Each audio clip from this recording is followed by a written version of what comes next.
The Galactic Council chamber was alive with murmurs and tension, a vast hall filled with representatives from every known race in the galaxy.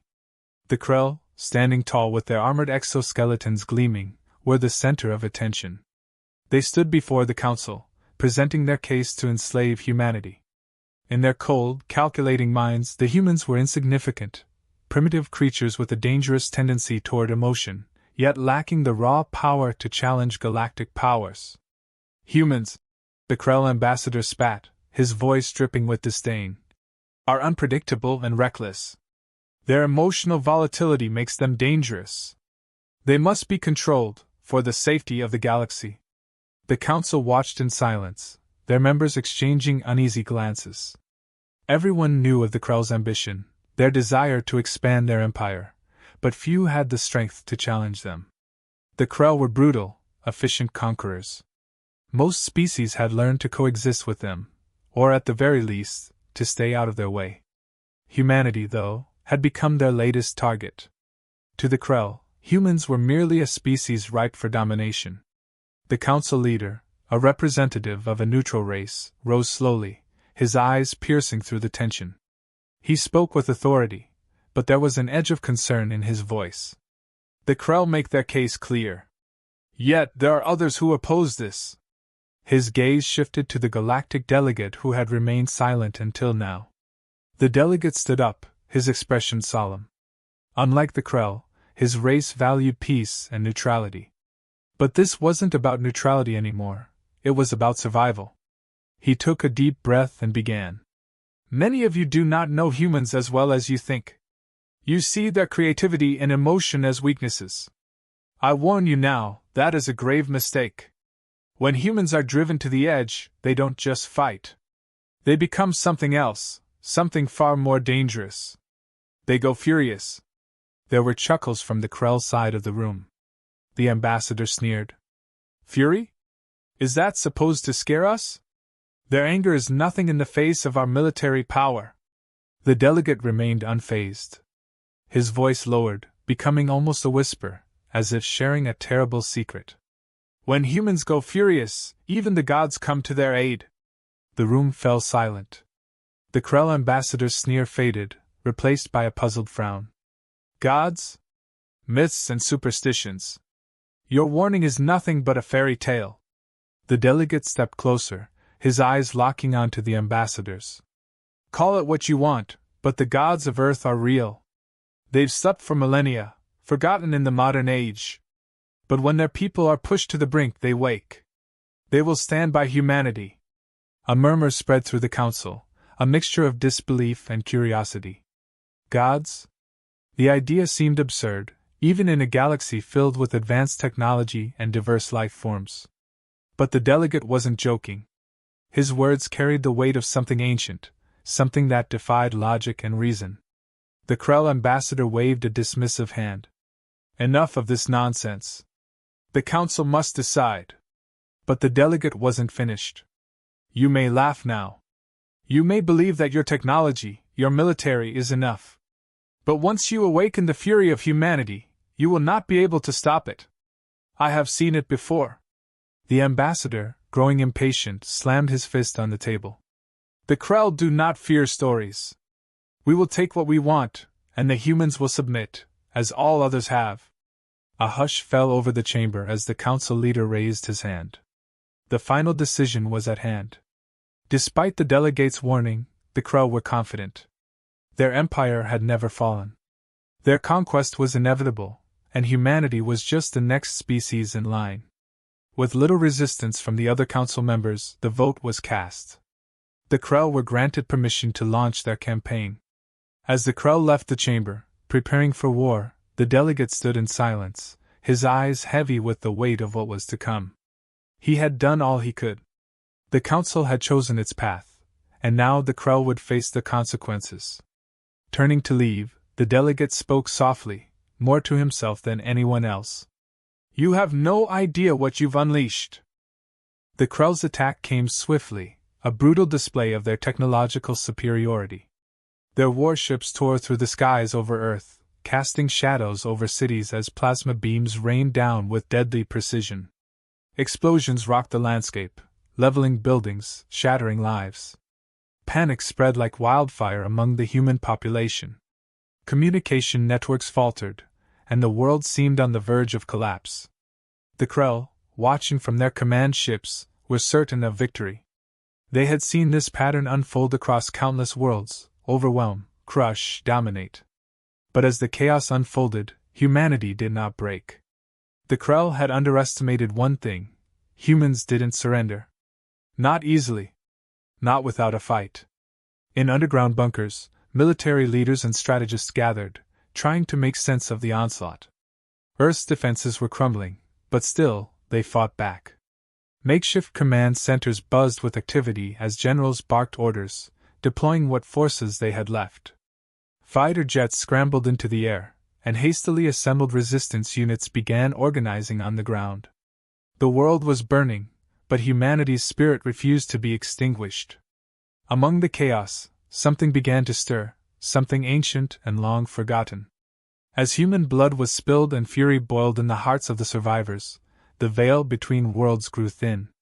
The gods, dormant, resting in the collective memory of humanity, felt the pull of that fury. They could no longer remain silent. Not while their people called out for vengeance.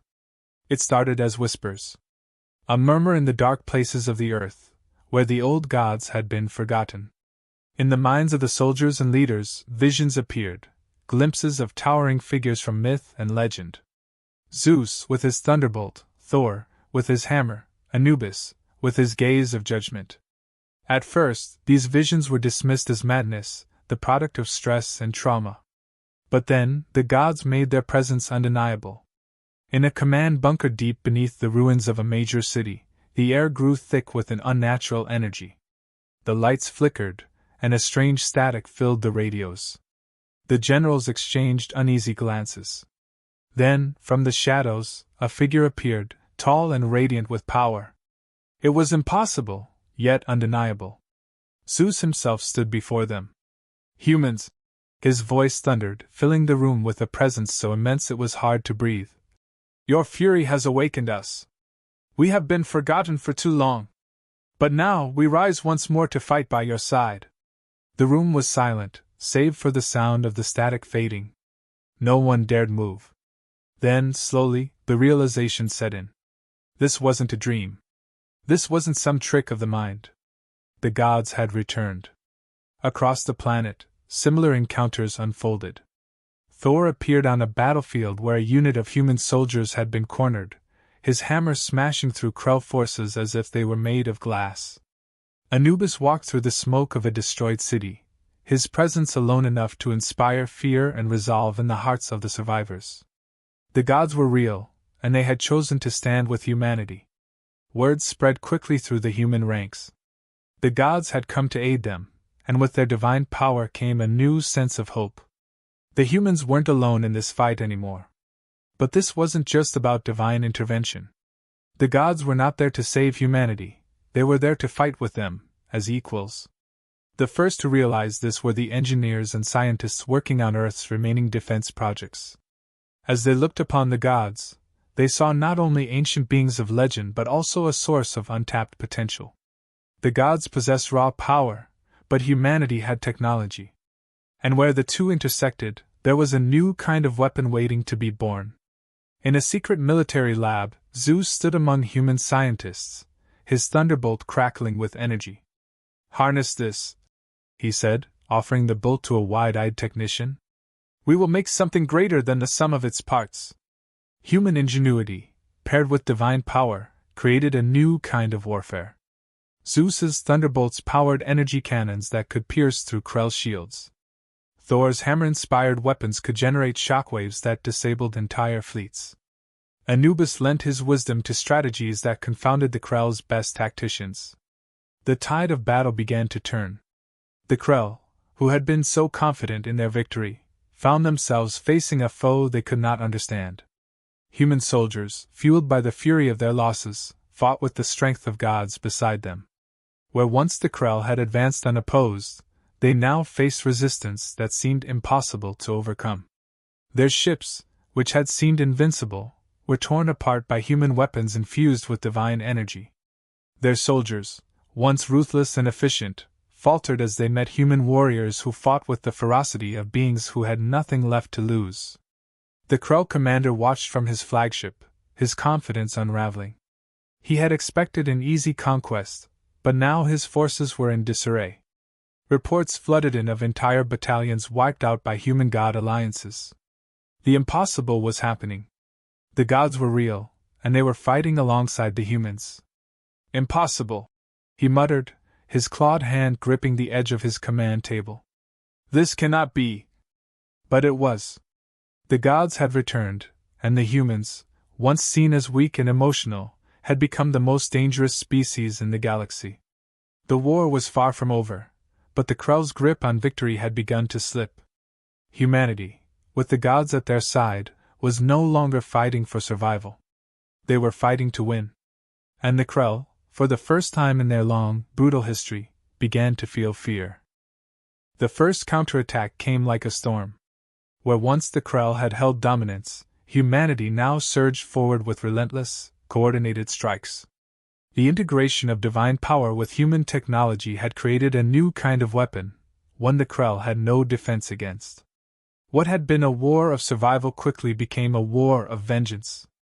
Human forces, empowered by gods who had shared their strength, pushed the Krell back in every sector.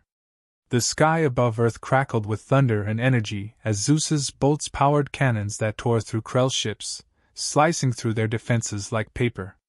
On the ground, Thor's influence could be felt in the hands of soldiers wielding hammers that unleashed shockwaves, knocking entire squads of Krell invaders off their feet. Human tanks, reinforced with the blessings of gods, charged into battle with an unstoppable force, their engines roaring like the very gods of war had possessed them. There was no hesitation. There was no fear. Only fury. On the front lines, human soldiers fought with a fervor that left even their allies in awe. This wasn't just a matter of reclaiming lost ground, this was about showing the Krell that humanity would not be conquered. For every life the Krell had taken, the humans fought harder. They fought like beings possessed by something greater than themselves, and in many ways they were. The Krell's once mighty war machines fell under the combined assault. They had never faced anything like this. For all their technological prowess, they had nothing that could match the raw power of the gods or the ingenuity of humans. The Krell's attempts to adapt were futile. Every countermeasure they devised was met with something even more devastating from the human-god alliance. In space, Krell fleets that once moved like mechanical predators, hunting and cornering human ships, now found themselves on the defensive. A coordinated strike led by human pilots, with the guidance of Anubis's strategic mind, turned the tide in the orbital war.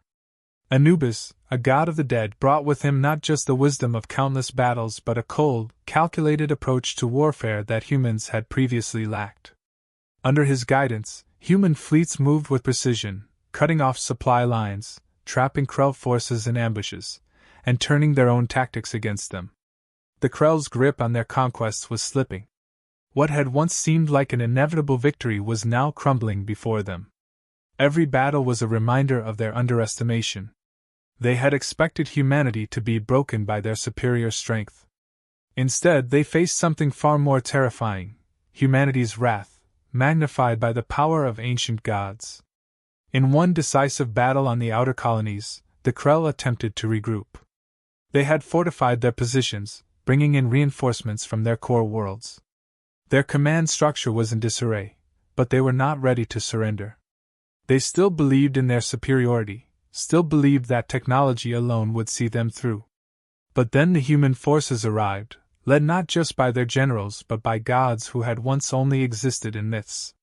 On the battlefield, the combined forces of man and god tore through the Krell's defenses. Soldiers moved with a supernatural speed, their weapons glowing with divine energy. Every strike was precise, every movement deadly.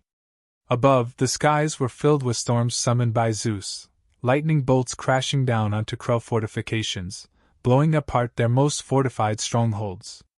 The Krell soldiers, trained to face any threat, could not comprehend what they were fighting. They had faced resistance before, but this was beyond anything they had prepared for.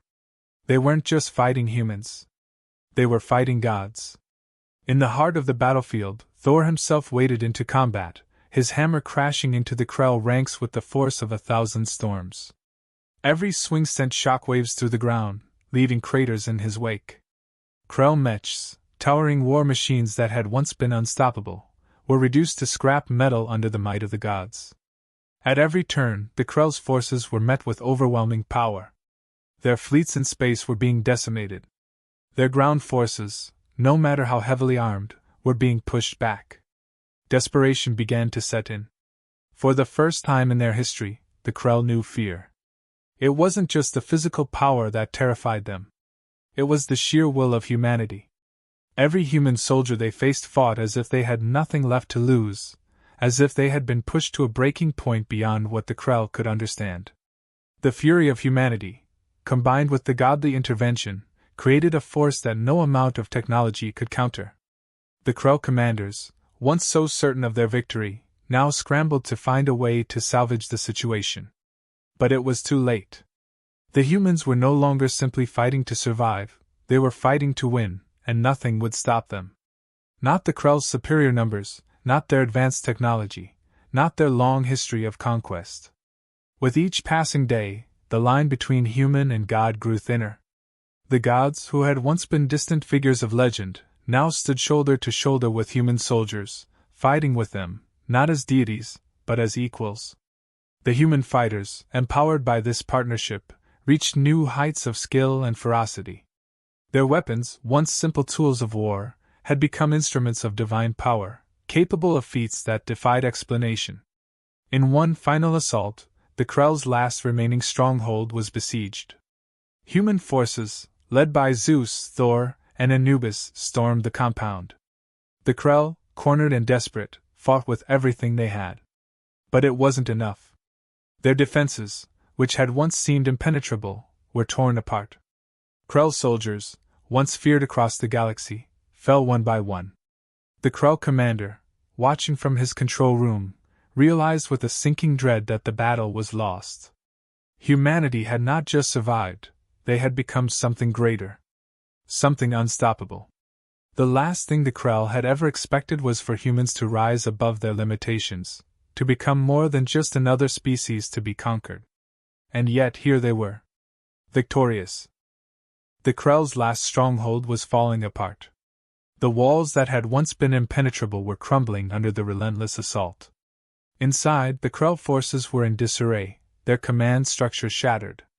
They had never faced anything like this before, this combination of human tenacity and divine power. Their empire, which had stood unchallenged for centuries, was collapsing before their eyes.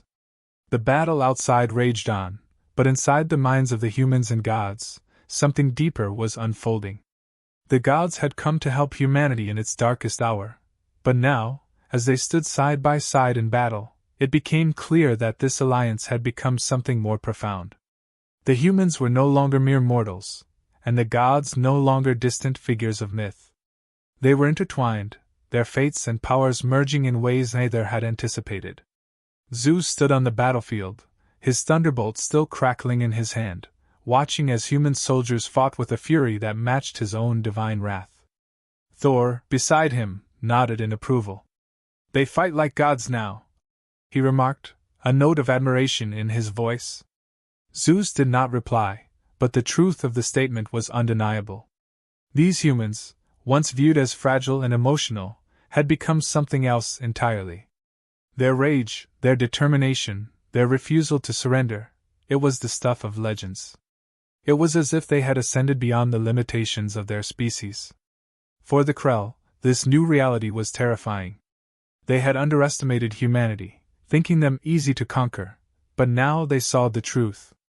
This was not just a war of technology or strategy. This was something far greater, something they had no hope of defeating. The gods had returned to fight alongside humanity, but the line between human and god had blurred. In the midst of the chaos, Anubis walked silently through the aftermath of the battle, his presence cold and calculating. He did not revel in the destruction, nor did he mourn it. For him, this was the natural order of things: life, death, and the passage of time. But even he could feel the shift. The humans, once so different from the gods, now fought as equals. They did not simply rely on divine intervention. They had taken that power and made it their own. As the last of the Krell forces fell, their empire now broken, the question loomed in the minds of both the victors and the galactic community watching from afar: what happens next? The gods had come to help humanity in its hour of need, but now that need was gone. The Krell were defeated, their empire in ruins. The galaxy had witnessed something it had never seen before: humans, with the power of gods, standing victorious over one of the most feared empires in the universe. The Galactic Council, which had once doubted humanity's strength, now stood in awe. They had watched the battle unfold, unsure of what to make of it. The Delegate, who had delivered the initial warning to the Krell, stood silent in the council chamber, his eyes distant. He had known this was coming, known that the Krell had no idea what they were dealing with. But even he had not expected the extent of the transformation. Humans had gone beyond mere survival. They had become something far more dangerous, an ascendant species, one that had touched the divine. But as the dust settled and the last remnants of the Krell Empire were swept away, the question of what humanity had become weighed heavily on all. The gods had come to fight, yes, but now that the war was over, they remained. And so did the power they had shared with humanity. In the quiet moments after the battle, human leaders and gods gathered, no longer as saviors and mortals, but as allies, perhaps even equals. The gods had returned to a world that no longer worshipped them, but now, they found themselves bound to humanity in a way they had not anticipated. They had given humanity their power, and humanity had used it not just to survive, but to transform. Zeus, standing amidst the rubble of the Krell's last fortress, looked at the humans around him, soldiers, leaders, ordinary people who had fought with the strength of gods. "You are not what you once were," he said quietly. It was not a statement of arrogance, but of recognition. Humanity had changed. They had tapped into something far greater than the Krell or the rest of the galaxy had ever imagined. Thor, his hammer still in hand, looked out over the battlefield and nodded. "They fight like us now. They think like us." There was no longer any doubt. The humans were no longer the fragile, emotional beings they had once been seen as. They had become something else, something the gods themselves could respect, even fear. But with that transformation came uncertainty. The war was over, but what would humanity do now? They had tasted the power of gods. Would they be content to return to their previous place in the galaxy, or would they seek more? Would they, like the Krell, become conquerors? The gods, who had once thought themselves superior to mortals, now saw the potential for something even they could not control. The galaxy, watching from a distance, held its breath. The Krell had fallen, but what had risen in their place? Humanity, with the gods beside them, had shown the universe what they were capable of. But now, as the dust settled and the smoke cleared, the real question remained: who would control the future? The humans, with their newfound strength, or the gods who had come to their aid? As the Galactic Delegate stood before the Council once more, he spoke the words that now echoed in every corner of the universe. "When humans go furious, even the gods help you." It was no longer just a warning. It was a truth. And the galaxy would never be the same. With the Krell gone, the future of the galaxy now belonged to humanity. But what that future would hold, no one could say. The gods had helped them, yes. But now, humanity stood on the edge of something far greater than any of them had ever imagined. The line between God and human had blurred, and as the galaxy watched in awe and fear, one thing became clear: this was only the beginning.